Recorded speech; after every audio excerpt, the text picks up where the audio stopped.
I'll make that make sense. Are you a Yeah. religion or you're not a religion? So they're being protected under freedom of religion when convenient, right? So let's talk about it. Let's go back here. Let's unpack it real quick. Is it a religion? Yes, it is. What religion? It's Satan's gatekeeper's religion. In every high level of science, academia, those over college, those that deal with keeping the infrastructure of Satan's kingdom in place, all of these are headed by Freemasons. That's why they call themselves the master builders. Okay, they are the pillars for Satan's Babylonian construct when he set up governments. So, of course, you have the rest of the people who are sheep, but you have to have those in the secret science who has a separate protocol where they operate outside the structure to influence what's inside the structure. See? They're like Satan's guardian angels. Now, let's break it down. Now, some people are a part of the Freemasons and don't have no idea the fraternity they've actually made an oath to. They're just there on the surface level for the community, and those are needed so that no one can suspect any nefarious, intentions. So you can have the people who are on the lower level, who deal in the community, do fundraisers and sell cookies and come out and make sure that people are right in the community and have parties and cabarets or whatever they call them today. And these are the normal parts of the society, but you have to realize in a building, that's how the example I can give you. In a building, every part of a building doesn't have the same what? It doesn't have the same importance. In a building, you have windows, but guess what? You better have a foundation. And then at the top, you got the penthouse where the pyramid of the head of the pyramid runs the whole building. So just like they got people just like the building. Some people are just the windows. Some people are just the doors. Some people are the structure. But all in all, it's Satanism, religion in plain sight. And it's based off of the oaths. In the Bible, the Most High says we aren't to swear at all. And if you have to commit an oath to anything or anyone outside of God, you are doing what? Making a union and a pact with Satan. I'm glad you're bringing this out in the midst of what we're talking about, because let me go to here real quick, because this definition you put when you ask AI, okay, whether or not Freemasonry is not a religion.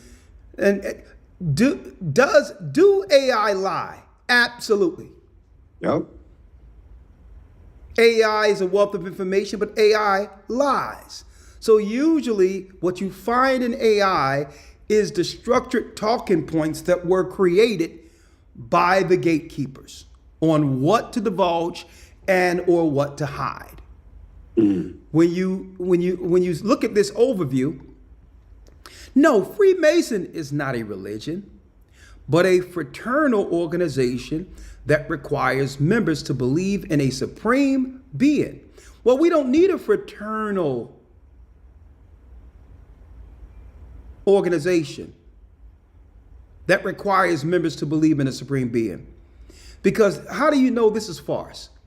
You had to have had a belief system in order to become a Freemason, which means you already believed in a supreme being.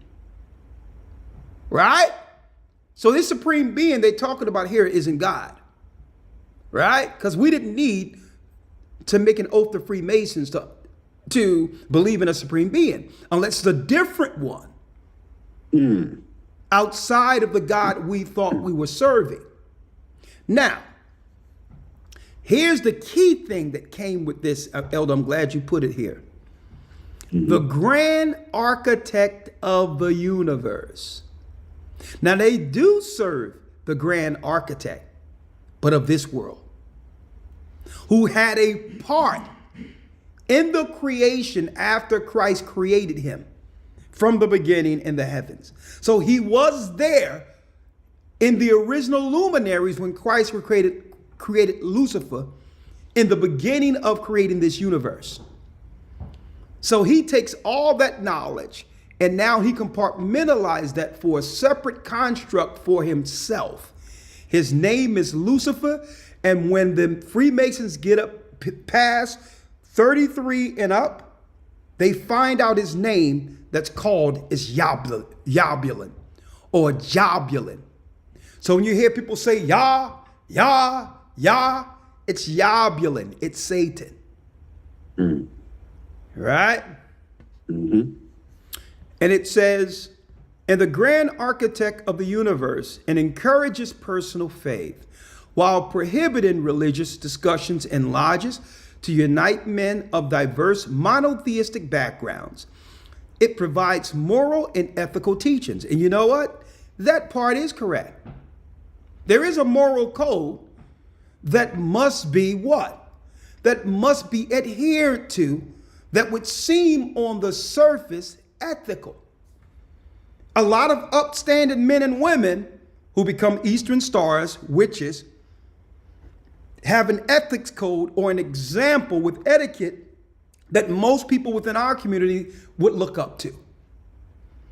And I think that confused people when it comes to suspecting that there's something evil in the midst of it. Right? Here is an angel of light. Exactly. So they teach etiquette, they teach history, artistic appreciation, historical appreciation. A lot of things that are right is within the Freemasonry knowledge. Well, of course, because why? The tree that Samuel made from the beginning had good and evil. See, and that's what the community, that confuses the community, because what's put before the earth or the community when it comes to these fraternities are the good they provide. Why what? Why concealing the evil side of the tree. Okay? Now check this out. It provides moral and ethical teachings, drawing on symbols from various faiths like the Bible, but has no dogma, offers no salvation.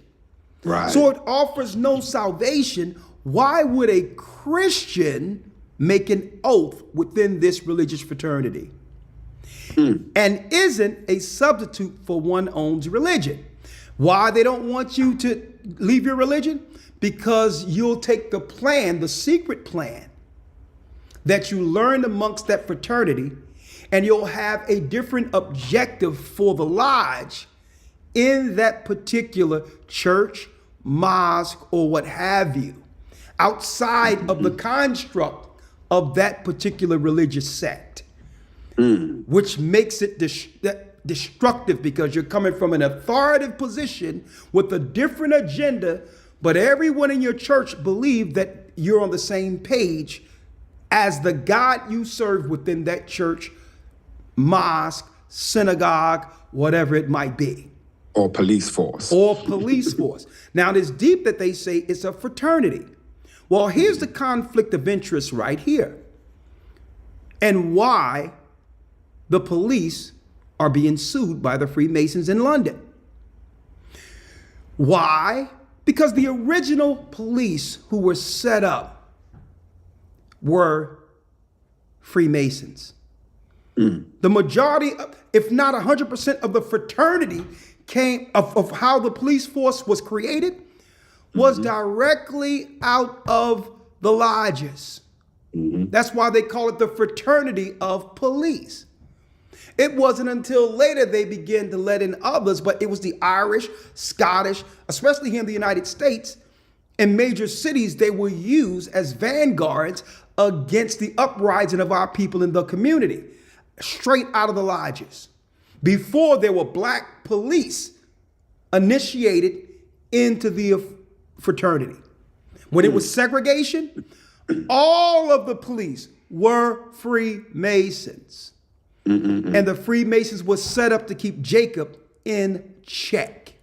Right. Okay, so when our people join Freemasons, even Prince Hall, it's a form of betrayal. It's betraying our God and betraying that church or the Christ we prayed to who got us through this. And it's a betrayal because we're joining allegiance to a fraternity that was set up to oppose our people in the community before you were invited in. It's a form of betrayal on the highest level, regardless of how it may seem. Next, let's go into the origin of these fraternities when America became a thing, 1776. And when we think of Freemasons, we think of what? The Hellfire Club, which so happens, not coincidentally, came directly out of England, Shapat. When I was in England, it so happens I drove by and I seen Hellfire Club there. I'm like, whoa, this is where all this evil comes from the Scottish and York Freemasons. But these people have a separate agenda altogether within Freemasonry. They're Satanists. Now let's talk about the Hellfire Club, right? And without dropping all of this, because our so-called police force came out of it, right? Let me get this out of the way, close. Who so happened to have been a Freemason? This Jewish guy by the name of Benjamin Franklin. He's honored all throughout the United States, predominantly here in where I grew up in Philadelphia. The Smithsonian Magazine asks, why were there so many skeletons hidden in Benjamin Franklin's basement? During the restorations in the 1990s, more than 1,200 pieces of bone surfaced beneath the Founding Fathers' London home.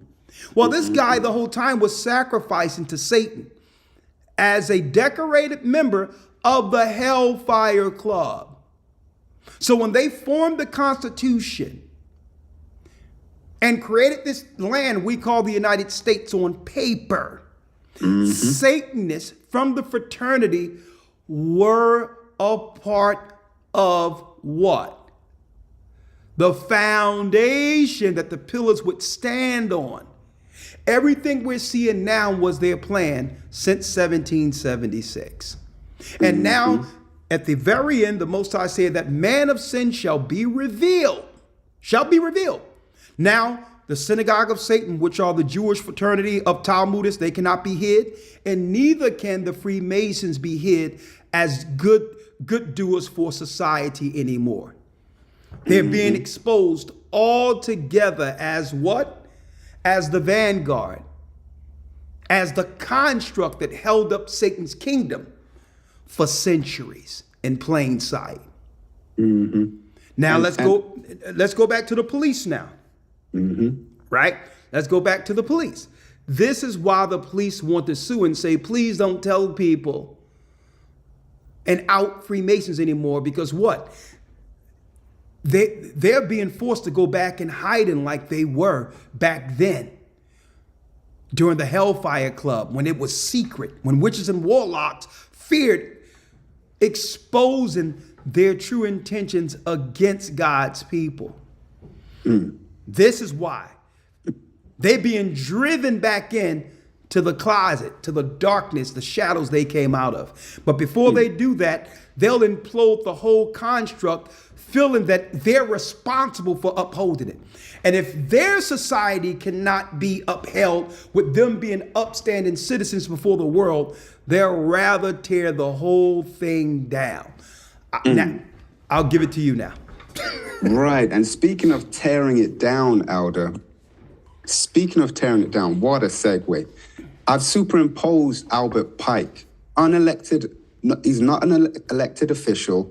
He was, according to history, the worst, Confederate, part of the Confederacy in America, was actually arrested, right? I didn't know that. His statue in Washington, D.C. is the only statue of a Confederate person and of someone who was not an elected official. The only one in Washington, D.C. It was tore down. Speaking of tearing things down, it was tore down under one of the funnel effects, the butterfly effects of Freemasonry, which is to part of that debauchery hellfire thing to just eradicate and set the nihilist free. That's part of what Albert Pike said in Morals and Dogma. Apparently, AI says Freemasons have no dogma, but the founder of it created a book called Morals and Dogma. Make that make sense. Morals and Dogma, where he admitted that before the very end, that they're going to bring the true light, the worship of Satan, before the world to be accepted. And this is the time we're in now. Right, and which we'll get to later in the news, if it be the Most High's will, speaking about those 3 wars and setting the nihilists free. But anyway, this guy is AI saying there's no dogma. The guy wrote the book called Morals and Dogma, right? But speaking of Freemasons, real quick, if you didn't know these precepts, I'm going to read them very quickly before wrapping up and getting to the next news here. Proverbs 6, 12, and 13. Speaking of these fraternal hand gesture, standing a certain way on your square, and so on and so forth. Proverbs 6 and 12. A naughty person, a wicked man, walketh with a froward mouth. He winketh with his eyes, wink, wink, nor the one eye or seeing eye. He speaketh with his feet. How on earth can you speak with your feet? Well, certain stand gestures. And I'm going to come back to that speaking with your feet in a moment. He teacheth with his fingers, the little hand symbol they do with the hand on the chest and all the different things that they do. Well, going back to that speaking with the feet, the article says the people representing the Freemasons of London that are trying to stop the police from having a policy that if you're part of a secret organization that quote unquote protects each other, despite what the laws say, then you have to, let people know that you're part of that organization. It doesn't even say that you have to not be part of that organization, which is strange. But anyway, here's the thing. The Freemasons, the representative for the Freemasons, ugly, United Grand Lodge of England, they came out and said, the Metropolitan Police Commissioner, Mark Rowley, is making up the law on the hoof. Interesting phrase. I'm going to come back to that in a second. Remember what Proverbs 6:14 said? Proverbs 6:13. He speaketh with his feet. This Freemason said, you're making up the law on the hoof. What does that? The foot. The foot. What does that entail? That's around in America, the Prohibition times. And in the UK, they had a story. I forget the author of the books behind the character, a fictional character of the investigative guy, what's his name? Sherlock Holmes. Many books about the fictional character Sherlock Holmes, but one of them was where a guy was going around murdering people and he put on hooves on his shoes to make it look like it was an animal walking, and therefore the investigators wouldn't follow his tracks. Well, it's deep in of itself to why, and we understand why they don't want exposure, because what this does, Shapad, it highlights the fact that there's a serious conflict of interest, right? So if there's orders that's being given to the people under you within the department, that's a clear, detailed order that all could understand coming from within the building based on whatever objectives need to be achieved in that community for that service. Well, you need to let us know if orders are being done from a different fraternity for reasons we don't know. So you put someone in position and everyone is in the office or everyone is in the police station is saying, this doesn't make sense why we're doing this. If we do it this way, wouldn't more crime ensue? So the police are like, why would he tell us to do this?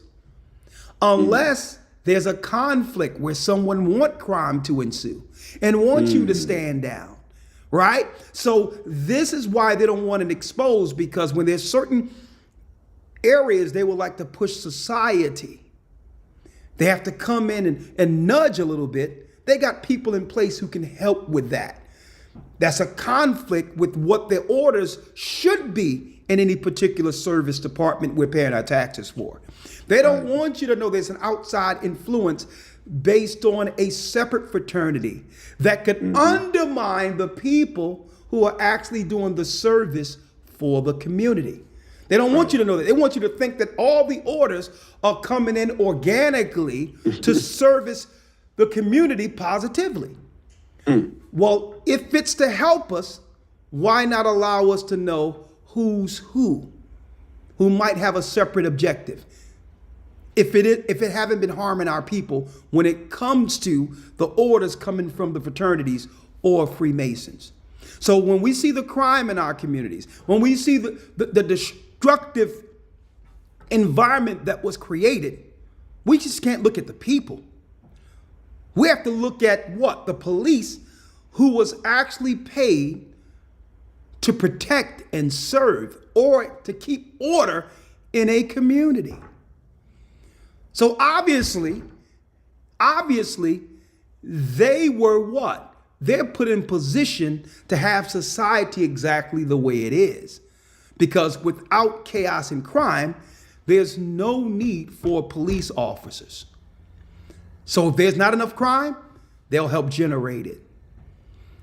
So if you expose those who are behind these nefarious ideas to keep our community destroyed, then the gig is up. So they say, no, we're going to sue. Hey, we can't let you know that people coming in and messing stuff up and going back in the closet. Nah. If you believe in the rules you're bringing forth from your fraternity as an authority, you go before the world and stand on it. Right. Thank you. Stand on it. Why do it in secret? See? And that's why John tell you what? They don't come to the light because their deeds are evil. A matter of fact, hold on, let me read that. So anything that's in the dark, where you got to do all these secret fraternities and different oaths and rites before some men blindfolded, how can that be? How can that be good? Let me read it real quick. All right? Let me read that real quick. John 3:18. John 3:18, let me read that. He that believeth in him is not condemned, speaking of Christ. But he that believeth not is condemned already, because he have not believed in the name of the only begotten Son of God. And this is the condemnation, that light is come into the world, and men loved darkness rather than light, because their deeds were evil. That's why they do these shadow oaths and all that to high priests within their fraternity in secret. For everyone that doeth evil hateth the light, neither cometh to the light, lest his deeds should be reproved. But he that doeth truth cometh to the light, that his deeds may be manifest, that they were wrought in the Most High. So if you have nothing to hide, why would you sue the police to try to what? Convince them or to tell them or to scare them into not divulging who's a Freemason within the force. If your intentions are good or in the light, your deeds are evil, and Christ exposes that. All right? The Bible. Is it hard to understand? When it comes to reading the Bible, the first thing that comes to mind is the fact that this is the Word of God. The seals have been broken, and the truth is here. And when we go throughout the scriptures, when we go throughout extra biblical records, we find that the language that God employed, that He used to create the heavens and the earth, was the Hebrew language. Christ said, I came for the lost sheep of the house of Israel. But yet no one, no religious leader, no religious church out there anywhere can now identify the 12 tribes of Israel. Can we? God is quite simple, but it seems as if man makes understanding him hard. What are those mysteries? The truth of your book and the truth will make you free. The Hebrew and Bible Academy, you're invited.